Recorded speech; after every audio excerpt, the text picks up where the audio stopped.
Hello everybody, this is Albert with Green Tea House. I hope you're doing well today.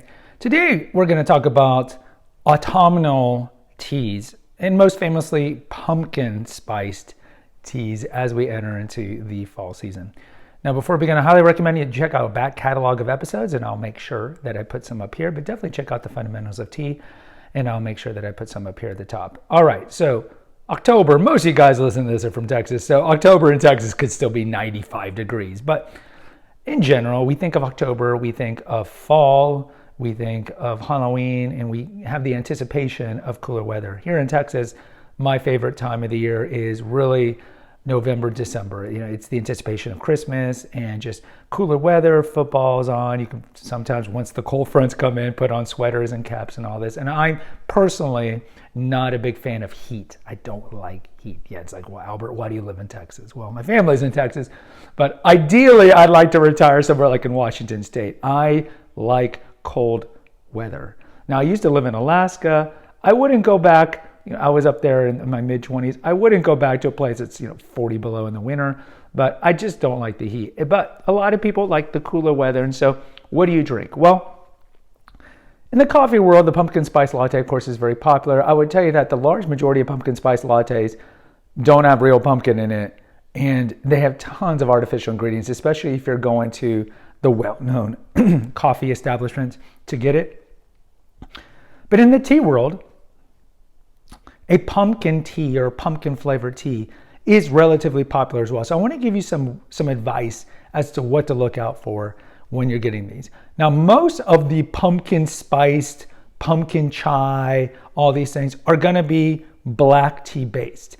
And so when you are looking either online or at a tea store or whatnot, if you're traveling, always look at the ingredients, because I think sometimes when we think, oh, I want to get a pumpkin tea, you automatically make the assumption that it's going to be a tisane, otherwise known as an herbal, that there's not going to be any caffeine in it. And so you just buy it, and I'm going to drink this at 9:00 p.m.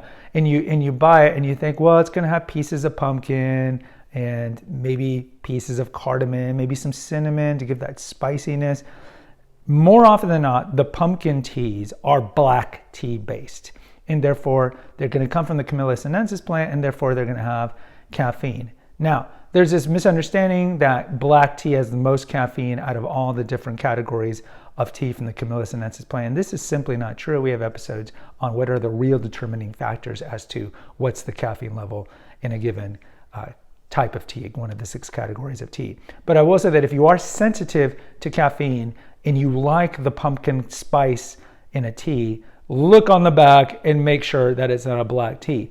Now, the reason they don't do a lot of just straight pumpkin pieces and some cinnamon is because that typically doesn't make a good stable tea blend. It doesn't really have a good taste. And the black tea part of it brings that robustness that 100% oxidized tea leaf, that what is black tea, brings. And therefore you can mix milk and sugar. Whereas if you made your homemade herbal with pumpkin pieces, maybe some cardamom, maybe some cinnamon, it probably isn't going to taste good. So when you look at the typical pumpkin teas out there, they're either going to be black tea based, because they typically will taste better because of the black tea in it. Then they'll put some spices in there. And sometimes they won't even put pumpkin. They'll put some spices that will kind of mimic it. But more often than that, they'll have some sort of dried pumpkin pieces. The other thing you got to look out for is artificial flavors. Now, this is the time of the year where we see a lot of flavored teas. And I really talked about it back, I don't know when this episode came out, maybe in the summer, about dessert teas. Dessert teas are teas that you drink at night, maybe with a slice of cake or whatever. So we have a dessert tea, our dark chocolate peppermint black tea. These are typically going to be teas that have a sweetness to them, especially when you add milk and sugar to them. But if you go online, you're going to find a lot of coconut cookie, white chocolate chip tea. And understand that they're not putting pieces of white chocolate chip in these teas. They use a lot of flavor enhancers. They're going to use a lot of artificial flavors to mimic that taste. Now, if you're going high quality tea outlets, they might do it all natural, it's all organic. But if you're going to typical tea places, you got to look at the ingredients. And the last 3 ingredients will tell you natural flavors, artificial flavors, and so forth. At Green Tea House, we don't sell any teas that have any artificial extract at all. We don't even sell any teas that have any of the ingredients would say natural, even natural flavors. We just don't.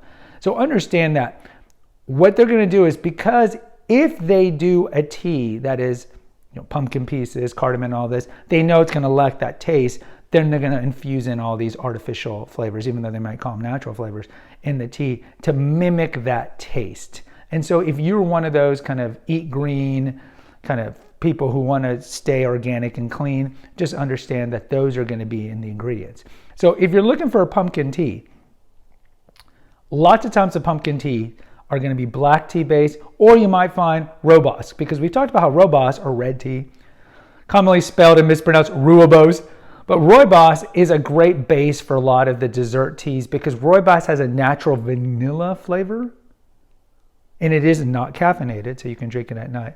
And so since it has a natural vanilla flavor, you're going to see a lot of tea makers use that as the predominant base, and then they'll use spices and maybe some pumpkin pieces to get the more pumpkin-y taste. So, and that's fine, I would say, as long as they're not going with the sprays and the artificial flavors. So in closing, if you like a pumpkin chai or a pumpkin flavored tea as we're entering the autumnal cooler weather, always look at the ingredients. See that if it is a black tea, maybe you don't want to drink it at night. If it's rooibos based, then you can drink it at night because there's no caffeine in that. And just be wary that you're going to probably see a lot of artificial flavors that are sprayed in there.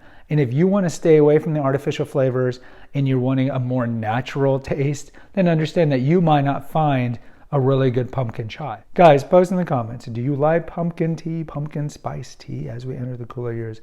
I love to hear from you. Until next time, take care. God bless.